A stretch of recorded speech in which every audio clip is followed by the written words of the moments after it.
sa mga heroes na kayang i-dodge yung Last Insanity dahil nga Sa dun sa kanila pala. kanyang dahil dun sa kanyang second skill, yung Mortal Coil, pagka maganda ang placement no at hindi nagagamit, ay hindi rin bigla-biglang gagamit ng Last Insanity dito. Yeah. Yung X-Borg ng side ng Smart Omega at CC naman yung isa sa mga nahuli, which is I think in a way, ewan ko, medyo torn ako dito sa CC. Kasi kung tutuusin, yung jungler mo tsaka XP lane mo, nagkakaroon ng crowd control immunity. Oo So nga, no. parang kung ikaw si Martis, kung ikaw si Lapo, nakikita mo yung CC ngayon, in terms of laning, si Lapo, sabihin natin, sige, Mm. maaurahan ka. Pero pag team fight na, tapos tinatali-tali na kayo ng CC, hindi na Mahi problema yan para sa kanila eh.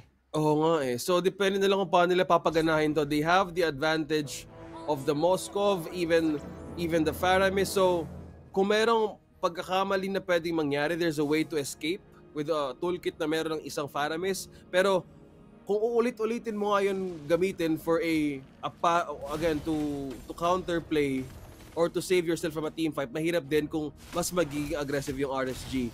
And I think yung one thing na nakikita nila dito is possibly see the potential of pressure kasi yun yung nagiging play din nila Butters for most of the time eh. Either pressure the XP or pressure the gold lane kasi nag-react mostly doon yung Omega. Mhm.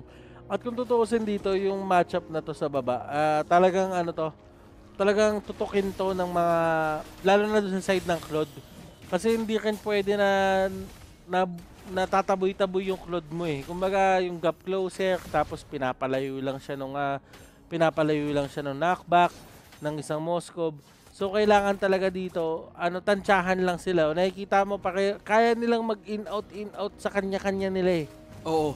Pero yes. ang pinakalamang lang dito ng Claude, ang pinakalamang lang dito ng Moskov, yung sa kanya, hindi mo mape-predict kung saan. Yung Claude kasi, nati-telegraph mo.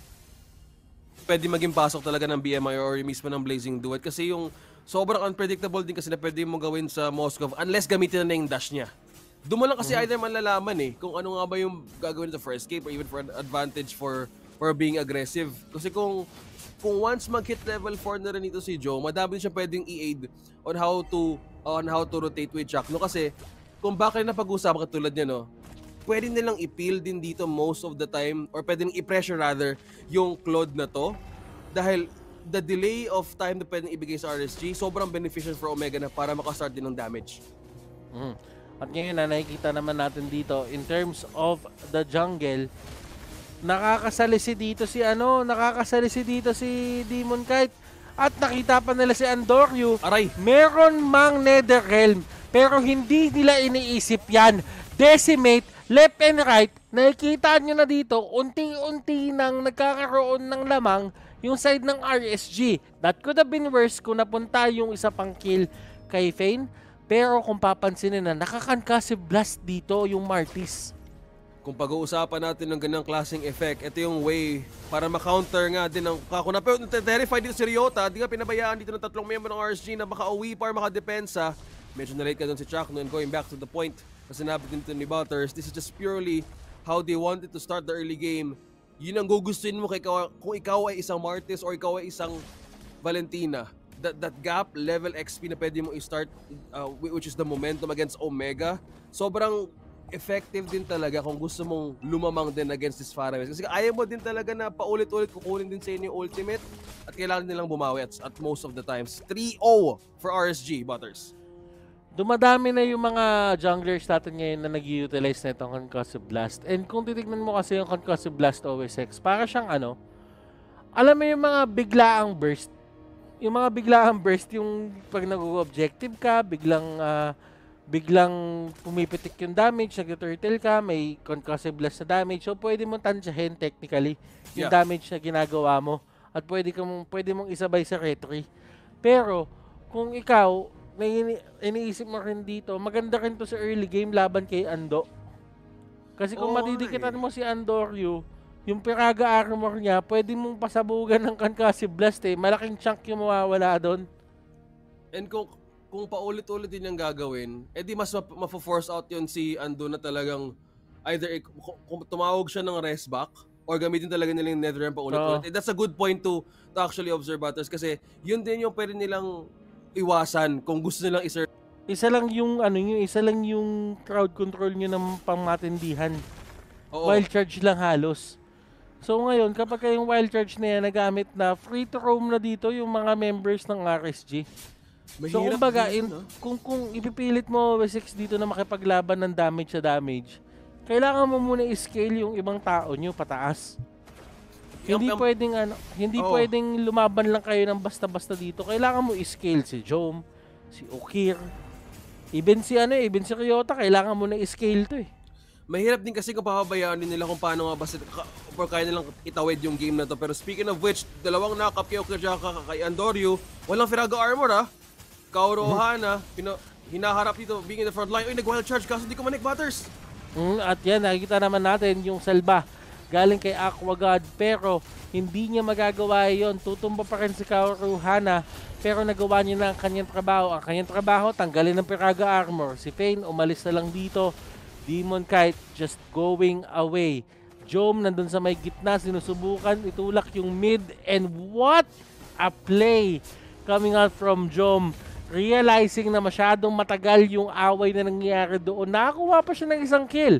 Pero sabi ni Kaoru Hana, laban pa tayo dito. Sabi ni Nuts at nilalaro-laro siya ni Jom dito, iniikot-ikot lang. The micro and the macro play na pwedeng iganti against Nakuha RSG yung mid Philippines. lane. Nakuha din yung mid lane, nakuha din yung Torre doon, at nakakuha nga din dito ng Torre sa baba, si Claude. So dito pa lang, okay. They're trying to find a way to trade with this Butters kasi medyo nga mahirap kasabayan ngayon yung Smart Omega as they found their way to counter team fight for RSG. Hindi kumbaga nakakuha ka man ng Torre sa baba, pero never kasi naging patas yan. Oo nga eh. Pagka nakakuha ka ng mid lane turret doon sa kabila at nakakuha ng side lane sa ibang lane, parang din yan eh. Hindi talaga patas yan eh kasi masyadong madaming na-open yung mid lane kapag ganyan yung nabasag. Well, kung speaking of open, ang magiging risk dito ng mapa ng RSG Philippines, ito yung gustong gawin ng Smart Omega, pero mukhang may nahuli nga dito Minastan. Si Ako, pero may ultim siya ng Faramis Butters na pwedeng bumabad din ng RSG Philippines. At si Ryota? Oy, magdi-disengage na lang. Ayun. At SOD, walang tatamaan sa mga panahon na iyon. At sumagot naman din dito, pareho na silang walang mid lane turret at masyado talagang grabe yung mata ng parehong team na to sa XP lane, OSX. Ito yung naging pressure nila kanina pa, like how to pressure Ryota at most of the time. Mahirap din kasi kung maging open yung curtain call, pero hold that. Okir mukhang na-stun dito ni Pamela, flicker out. Ngayon ang Minotaur ng RSG, pero pwede mag-hold din ang linya ngayon yung Omega. Going back to this, another objective na pwedeng pagkagawa ni RSG or against Omega. Andoryu, paano niya sasagutan to? Kanina pa siya hindi nakakalapit, may immortality na siya. Ba't ang tanong, meron bang alalay para sa kanya para maagaw niya to? Walang agaw na magaganap, pero may laban na ipipilit. Pamela nasa gitna ng lahat at sila Fane dito tumatakbo na. Aqua nagkaipitan, natali sa dalawa. Aqua agad dito at Pamela tumba. Pero sabi dito ng isang Claude, the Blazing Duet is here. And Kusei, tingnan natin dito kung mapapalagan niya. Hindi niya nagawa yung immortality, masyadong matulungin. Para dito sa side ng isang X-Borg, natulungan ng todo-todo. And Jom! Fane? Grabe naman yung reaction time nun! Oh naku po. Grabe naman yun! With the play, Omega, nakuha talaga yung 5. Kahit naiwan na lang doon si Fane, napakagandang laro, Rotters. Grabe naman yun! Nakita niya yung nakita niya yung ipin. Ayo. Nag-teleport agad. Split second na lang nun, sasakado na yung ipin, makakagat na siya. Pero sobrang calculated din na pwede nang i-counter doon mismo kay Fane. Kahit late pumasok din si Claude kanina. Uy, teka lang, bumababa yung HP ni Claude sa taas ha. Pwede may wild charge! May nakuha nga dito isa si Aqua. Pero may back away nga dito. Pero may knock up dito naman sa Torre si Pamela. Hinarangan nga ng wild ng mismong pader. Si Pamela nakaiwas pa din doon. Si Kaoru Hana sumobra. Naku po, sumobra nga dito. Walang naging trade dito ng RG for a kill. Omega, mukhang sinusubukan. Merong SOD. pero hindi Pero mo si ano yan eh, si Aquagod. si Valentina yun eh. Valentina yan, sinubukan niyang mag-follow up eh. Mukhang na, Oo, dun, kaso ang problema kasi hindi siya Moskov eh. Oo nga. Hindi kasi siya Moskov kaya hindi niya din talaga mapaninindigan yon. Pero it was a nice try, parang pang ano lang, alam mo yon. If ever maliit lang talaga yung buhay, baka malay mo mamaya tumama, nagiging magic damage naman yan eh. Pero nakikita natin dito, both of these gold laners is doing work. And they are now online. Alam nila na kailangan nila talagang umalalay kasi nga naman, nagiging patas lang yung mga laban dito. Ng mga ano nila eh. Ng XP lane tsaka yung mid lane trio nila. Patas-patas lang eh. Well, kahit kayong gold ngayon, naghahabulan lang din by 200, 300 gold per second. And also, Omega, grabe din yung nagiging coverage sa kanilang mapa up top. Kumalhati ang buhay doon ng Claude at may push na gagawin si Jom sa taas. What a better way to set up this objective para kay Omega na makuha. At ito pwede magdalawang isip ng RSG para makuha to. Or even mag-contest. Pero si Fane mukhang hindi bibigay. Dito mismo sa kanyang position na pwedeng gamitin against Omega. Mukhang hindi ata naspatan din dito ni Andoryu. At maganda rin yung pwestuhan dito na ginagawa din ni Fane. At papansin mo yung X-Borg natin dito, wala siyang immortality Pwedeng i-go ng mga members ng side ng RC to. They just need to find the proper timing for this. At nakikita mo naman kung gaano kalayo ang isang Moskov. Yan yung mga yan yung mga special na benefits ng isang Moskov. Pwede kang lumayo, pwede mo itama yung Spear of Destruction mo. Pwede ka naman ding pwede kang maging present pa rin doon sa may laban. Hindi ka kailangan na nandun ka na nakikipagsayawan ka. Hindi Pwede ka nag-farm ng dire-diretso. Pero ngayon si Ryota ang nagiging harang, ang nagiging shield dito ni Andoryu para makuha niya ito. In terms of the objectives, kanina pa nadidinayan dito si Andoryu pero this time around, this might be the opening na kailangan nila. At habang nangyayari ito lahat, meron nagpo-push dun sa may taas. Yung mga members dito na side ng RSG nagamit na yung kanilang Netherrealm. Ando, tumba. Pero andoon sa may taas, si Jom, nagbabasag siya dito guys. At nakita mo naman the pushback, the TP, the blink, the attack speed buff at lumalaban talaga sila dito. Yung mga heal, nandyan na. Nakikita mo, dalawang miyembro yung sinusubukan niyang kahit if ever man sana pinilit niya na lang tumakbo, kakayanin sana pero na-realize niya, ang sabi niya doon, kailangan ko maka-takedown dito. Bakit? Kasi kung tutuusin, kung tatakbo ko to, aabutan lang din ako ng ibang mga miyembro nito. Ganun din kasi either isa-slow down mo din dahil nga may nakita din na dito ng meron din waves ng RSG. Probably the best way is to delay Lapu-Lapu si Kaoru Ohana na hindi makapag-push na kasabay ng kanilang waves. Pero with that, kailangan din babalik na rin naman si Jom at in few seconds from now, may Lord na pwedeng matunaw din ng Barangay Omega. We're looking at the fact na pumapantay at naghahabulan din sa gold or even sa advantage ng wave clear. The Claude and also the Moscow Butters hindi nagkakalayo in terms of damage din. At Wind of Nature, nakabili na rin ang isang Claude. Kanina pa meron nito si Jom kaya nga nakita natin na hindi dumadamage si Lapu. Kasi nagamit yung kanyang nagamit yung Wind of Nature ni Jom. And dati na natin dito, both of these gold laners are considered to be good gold laners. Pero ngayon, how would they fare up na ngayon magkatapat sila dito? Kita naman natin na sila Ando, meron ng immortality, mas magiging aggressive na to ngayon. Pero paano nga ba nila aalalayan dito si Jom at si Kusei? Yun nga yung pinaka-question kasi kung si Jom, also in the if we're talking about the two marksmen here, the marksmen here sa laban na to, dapat magkaroon talaga ng magandang initiation kung paano nga ba i-combo ni Pamela yung kanilang or mismo yung Minotaur to flick to have that flicker ult combo dahil pwede nga dito ma-force out ng ultimates ng Smart Omega. Although meron silang immortality, ang ganda ng bantayan din na ginagawa dito ng dalawang kupon na to sa mismong naipit! Mukhang nakita din si Andoryu Nakumutik na yun. Medyo napaano ako dun Kinalahati lang nila yung Piraga lang talaga yung gusto nila i-takedown dyan Pero bumalik At din ngayon unti-unti nang nakakaikot, unti-unti lumalawak yung hawak dito ng Omega sa mapa, napupuwersang bumalik ang side ng RSG. Jom, sa kanya na ata lahat ng buff Siya na ang dito, siya na ang bida. Nakuha.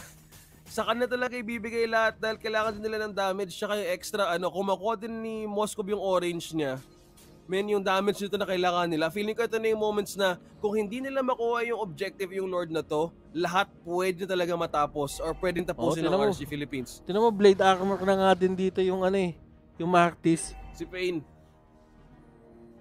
Kailangan din kasi i-deflect yung damage. Alam niya na kailangan niya Alam niya na full items na dito yung Delix Moskov. Kung iwanan din na kasi with that kind of items and damage, mayroon din kasi kung papabayaan din nila At ngayon, tingnan natin dito kung paano i-handle ng side ng Omega tong laban na to. Nakikita naman natin yung old ways nila, talagang tutok muna. Pero dito nakakalamang yung side ng Omega sa mga ganitong klaseng pag-take ng mga objectives. Uy, pero pwede pwede nilabanan to, hindi to mamaya yung SOD. Pwede nilabanan to ngayon. Ang tanong, anong gagawin ni Jom? Tutulak ba siya? O pupunta na siya doon? Low si Ryota. Nakikita natin si Ryota, napakababa na ng buhay. Consider this a 3v4. Wala man yung lapo-lapo doon, pero wala na rin yung katumbas niya dito sa laban na ito. Si Moskov, tingnan natin, unti-unti ding umaangat yung sarili niya papunta doon sa may Lord. Pinipilit niya dito na makaabot pa. Kanino mapupunta to? It will go to the side of RSG at meron na nagamit na Netherken. Pamela tumatakbo. At si John Dals, naku po, tumba! Grabe naman si Jom dito. Naku po, naipit na at hindi gumagana ang Wind of Nature sa mga ginagamit ni Valentina. Pero yung minions tinatapos! Tinatapos ang minions! Uy, may Hindi kaya. Lumabas yung Lord. Napaka-close nun That was a very close call ng RSG Philippines na mag-recall back sa base. Konti na lang sana. Makuha sana ng Omega yung laban na to with the minions on their side. Pero thankfully, on time din na nag-respond ng RSG. May push sa baba at kailangan din dumipensa ng Smart Omega para makakosa ng pagkakataon against RSG Philippines this time around. Sipin mo, kung natapos yun doon, yung minions yung tumapos. At hindi napansin or nakulit man lang yung nang matindi yung RSG. At yung minions yung tumapos noon. Alat nun, pre. Bigla ka lang mapapasabi nun, charge muna ako. Iyon ang nangyayari sa akin kung may kasama ako. Pero buti kaso buti kasi mga proto. Wala naniniwala sa'yo, charger mo kasi wireless lahat Mahirap paano ka mag-charge kung wireless. Pero buti na lang. Di dala-dala mo yung dala-dala mo yung pang wireless. Hindi, mas mabilis pa rin mag-charge kung may kable. Feeling ko lang Pero okay lang din kung wireless. Pero buti na lang talaga. Mga professional team yung naglalaban-laban dito, hindi nila kaayanin mga ganong klaseng moments na mangyayari. May presence of mind sila Ang galing din ng pag-recall din ng RSG dito, pero sinusubukan i-delay ni Chakno gamit ang mismong pader. May depensa din ang Smart Omega, hindi mo sila bibitaw dito, Butters, kasi meron pa silang kakayahan even na pick-off. So, kailangan respetuhin yung talaga. Respetuhin din. Respetuhin niyo yung Moskov. Yung Moskov na yung pinaka-problema nila dito. Napapansin mo pag nati-take down nila yung kapwa marksman nung kabilang team, automatic naging aggressive lahat. Gusto lumaban lahat. Yun lang yung main source of damage na pwede tumuloy-tuloy lang talaga Moskov or yung Claude. Ito. Yung mga ganitong klaseng laban, nagbo-boil down na lang to kung sino yung kung sino yung mas batak na gold laner. Yung hindi basta-basta mahuhuli.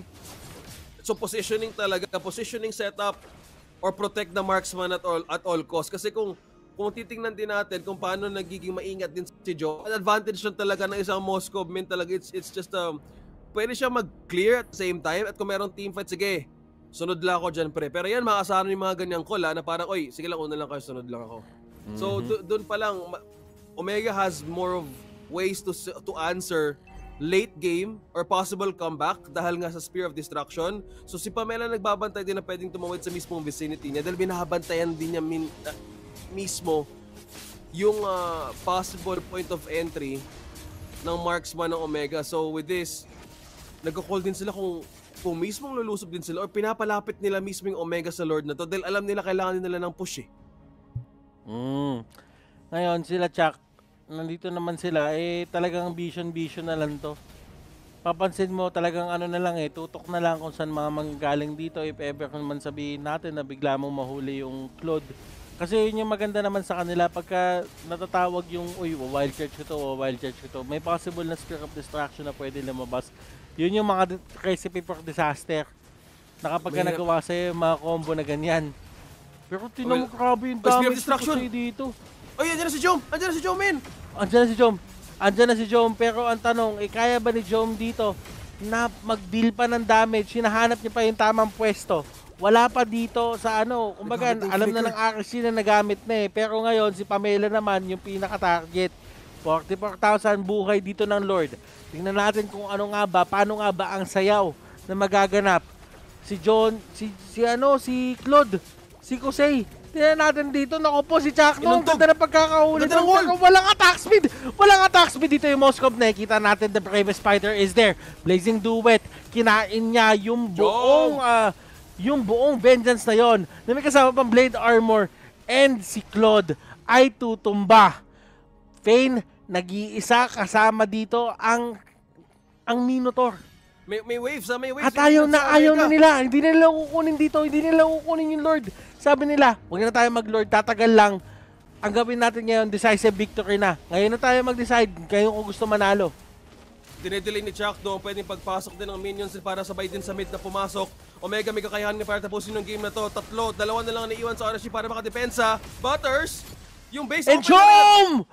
Coming in! Same position. Same hero. Naagaw ng Smart Omega. Iba pa rin talaga yung naging